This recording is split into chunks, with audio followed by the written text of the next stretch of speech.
Welcome বন্ধুরা। রাজ্যের সরকারি সাহায্যপ্রাপ্ত এবং প্রাথমিক স্কুলের শিক্ষকদের জন্য আজ রয়েছে একটি অত্যন্ত গুরুত্বপূর্ণ আপডেট।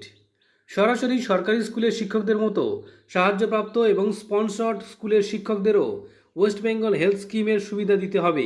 দীর্ঘদিন ধরে চলা এই দাবি নিয়ে এবার একটি চূড়ান্ত নির্দেশিকা বা রিজেন্ট অর্ডার জারি করল স্কুল শিক্ষা দপ্তর। কি বলা হয়েছে এই 18ই মার্চের নির্দেশিকায়? শিক্ষকদের দাবি কি মানল সরকার? বিস্তারিত জানতে আজকে ভিডিওটি অবশ্যই পুরো দেখুন। আপনারা অনেকেই হয়তো জানেন, শিক্ষানুরাগী ঐক্যমঞ্চের পক্ষ থেকে কলকাতা হাইকোর্টে এই বিষয়ে একটি মামলা করা হয়েছিল। তাদের জোরালো যুক্তি ছিল, সরকারি স্কুল এবং সাহায্যপ্রাপ্ত স্কুলের শিক্ষকদের শিক্ষাগত যোগ্যতা, ডিউটি এবং দায়িত্ব যখন একদম সমান, তখন হেলথ স্কিমের ক্ষেত্রে এই বৈষম্য কেন রাখা হবে? এটি সংবিধানের সাম্যের অধিকারের পরিপন্থী। এরপরেই মহামান্য হাইকোর্ট স্কুল শিক্ষা দপ্তরের প্রিন্সিপাল সেক্রেটারিকে পুরো বিষয়টি খতিয়ে দেখে একটি চূড়ান্ত সিদ্ধান্ত নেওয়ার নির্দেশ দেয়। আর হাইকোর্ট সেই নির্দেশ মেনেই শিক্ষা দপ্তর একটি 18 পাতার আইনি ব্যাখ্যা বা নির্দেশনামা প্রকাশ করেছে। আর এখানেই শিক্ষকদের জন্য রয়েছে সবচেয়ে বড় নিরাশাজনক খবরটি।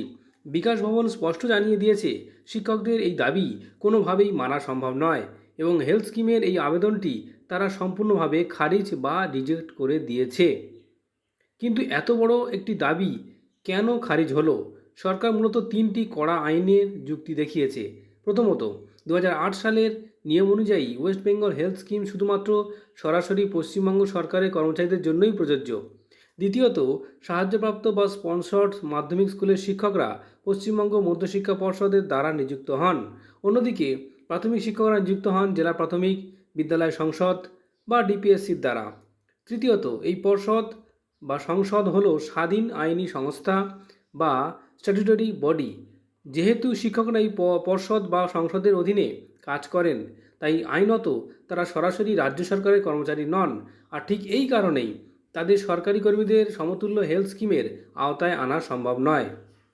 শিক্ষা দপ্তর আরও জানিয়েছে, নিয়মের এই পরিবর্তন করতে গেলে অর্থ দপ্তরের নীতিগত পরিবর্তন প্রয়োজন, যা শিক্ষা দপ্তরের হাতে নেই।